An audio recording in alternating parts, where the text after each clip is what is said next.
Hey guys, welcome to tonight's video. We're going through lesson 5-2. Today we're going to talk about absolute value and a related to absolute value topic of some sorts is opposites. So today's date's 1/17/2020, so let's go ahead and get started with some vocabulary. So remember, if you are hearing words for the first time, I would highly suggest you make yourself some flashcards. I've been noticing some kids, when we have vocab questions on the test, people are missing them, and they shouldn't, because it's just vocabulary. So make yourself some flashcards so you understand what the words mean. Because if you don't understand what the words mean, then you kind of have some problem doing the work. All right, so we're going to talk about absolute value is simply distance. Distance, a value is from 0.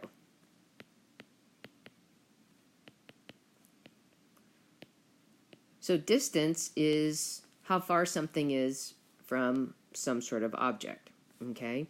And I don't know about you, but I don't think I've ever seen any measuring device that had negative numbers on it. Remember yesterday we talked about integers.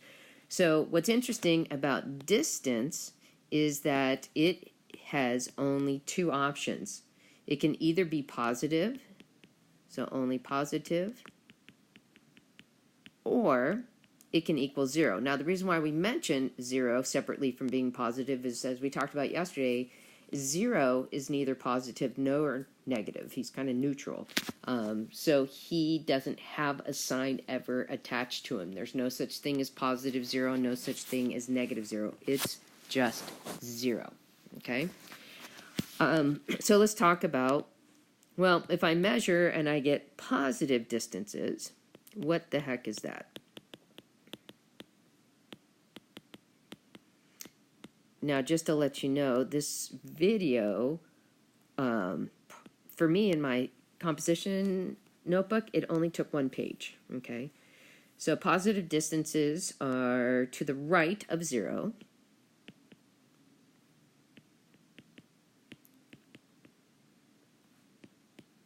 Of 0 on a number line. So if I get a distance and it's positive, then that just means that value is to the right of 0, okay? Now, if I get a negative distance, or negative distances,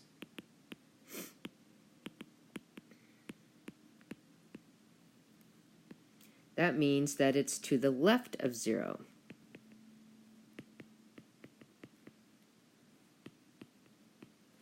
On a number line.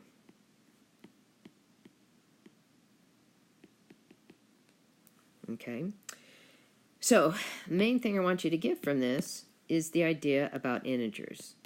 So integers, basically the signs are direction from 0.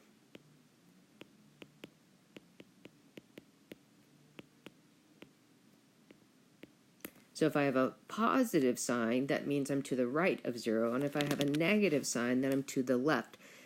The value of the distance is always a positive number because, again, there is no way to measure negative distances. That doesn't make sense, okay? Now, absolute value is housed inside of these two parallel lines. Now, inside will be the number that we want to take the absolute value of. So this is our absolute value symbols.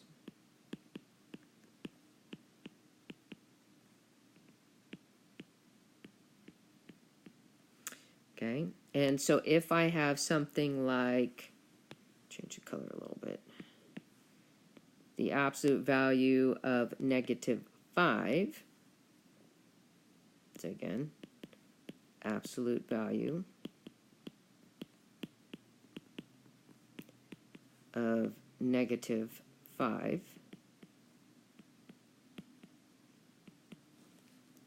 okay, what it's really asking is how far is -5 from 0, okay? So if I drew a number line, And we've got -5, -4, -3, -2, -1, 0. So I'm just going to write every other number in there. I want to know how far is it from -5 to 0. And you can see that the distance is 1, 2, 3, 4, 5 away. Okay, so that's how we're going to get the answer of 5 units. I didn't tell you if it was feet, meters, miles, inches, anything. Okay, so we're going to practice this a little bit, and the directions are going to say evaluate. And remember that inside the word evaluate is almost the full spelling of the word value. So they're just trying to ask, what's the value of this situation? So we've got the absolute value of -5. We just did that one. And the answer is +5. Okay. Now some people might say, oh, you just take away the negative. But what if, let's see, well, how about if I'd say the absolute value of 7? Well, how far away from 0 is -7? Well, it's 7 spaces to the left. So we would say its distance is 7 from 0. Okay, all right, sounds like you've got a theory here. All I do is take off the sign. But what if I start with a positive number? What if I ask for the absolute value of 3? Well, how far away is 3 from 0? Well, it's just 3 to the right. So I get a +3. So notice from what we said in the beginning, it's either going to be a positive or it's going to be equal to a 0. Okay, so then I've got two kind of special problems. 4. Let's say we have a math problem like this. The absolute value of 7, take away the absolute value of -6. Okay, so first thing I want you to pay attention to is that this isn't a negative, this is a subtraction symbol.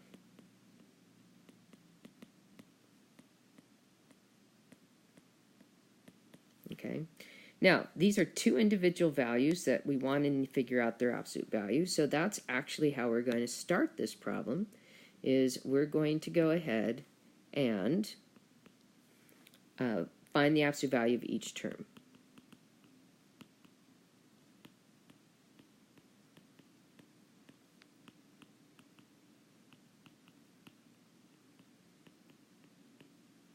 Okay, so that's going to give me the absolute value of 7.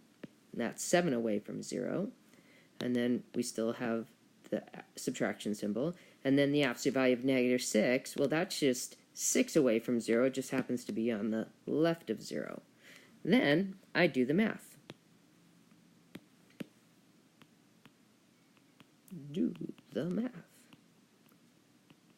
So the math says, well, what's 7 take away 6? And the answer is 1. So that's a different thing that happens when we have absolute value inside of a problem. We have to get rid of that absolute value sign. Now let me give you a different version of that problem. And this one is going to be the absolute value of 7 take away 6. So notice that the absolute value signs, let me clean this up here, sorry. The absolute value signs, inside there's a math problem, so we're going to do things a little differently. First thing we're going to do is the math.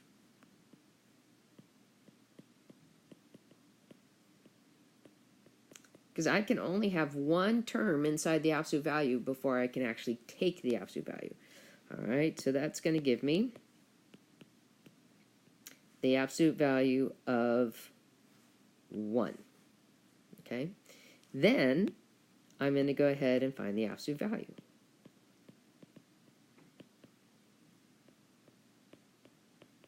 So in other words, how far from 0 is 1? And the answer is 1. So it's weird, in this particular problem, I ended up with exactly the same answer, even though I did the problem in different ways. All right, now you should still be about 2/3 of the way down on your page in your composition notebook. Remember, if you need to take more space than I'm taking, that's fine. I have no issue with that. Just account for it in your table of contents. All right, I'm going to get some clean page here, and I'm going to bring up that other word I talked about in the beginning of the notes, and that was the word opposites. So again, something that would be good to make a flashcard of. So opposites are numbers. Let me change it to a different color. Numbers the same distance from 0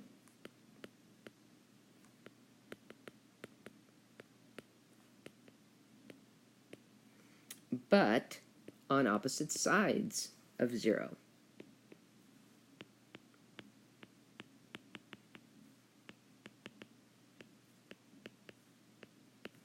Okay, now if you remember yesterday when we had that thermometer, remember we had two numbers, well actually even in the other side too with the number line, we had 2 and we had -2 and we labeled them as opposites, and then we had in the thermometer we had 2.5 degrees Fahrenheit and -2.5 degrees Fahrenheit.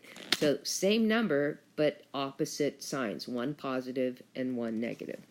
Okay, and we talked about this a little bit in our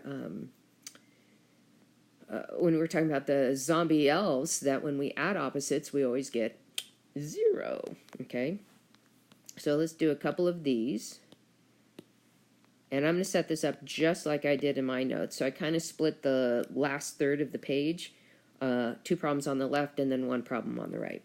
So the directions ask us to find the opposite. So we have, notice now there's no absolute value. We just have a number like that. So what is the opposite of -7? Well, it's still going to have a 7, but it's going to be a +7. So that's the answer, is +7. Easy, right? And then number 7, if I have 4, the opposite is still going to be a 4, but it's going to have the opposite sign. So opposite of a +4 is going to be a -4. So we can get negative answers when we're just looking for opposites. All right, the last problem we're going to do over here on the right side is going to be a word problem. So it's a lot of backstory in order to get to a really simple problem. So a seagull is flying 25 feet above sea level.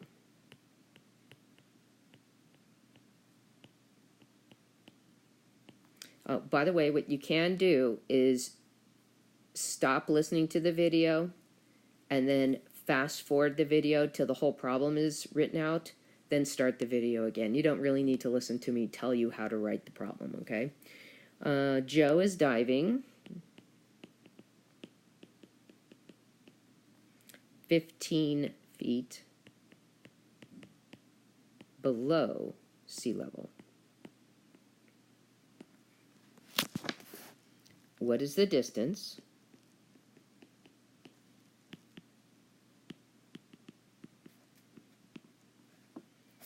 between Joe and the seagull?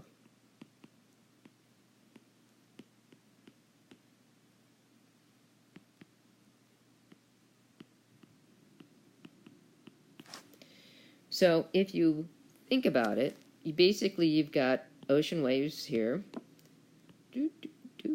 And you've got this seagull flying up here. Oops, boop. And he is 25 feet above sea level. And then you've got Joe. Come on, Joe. Play with me here. Okay, there's Joe. And Joe is 15 feet below sea level, and the question is basically asking, what is the distance between the seagull and Joe?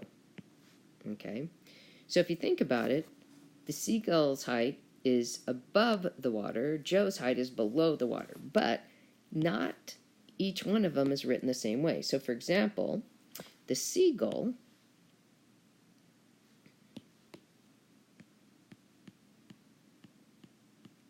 is going to be flying at 25 feet. Now that's positive because he is above sea level. Remember the words from yesterday?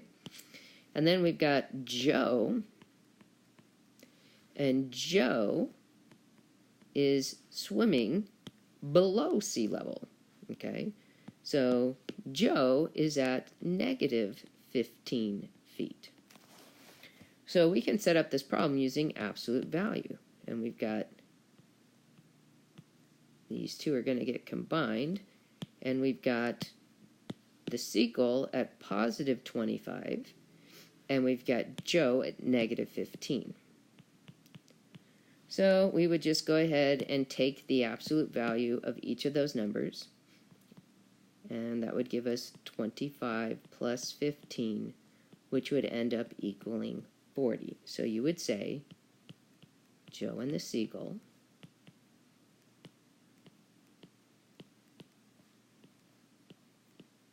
are 40 feet apart. So again, always draw a picture. That can be very helpful.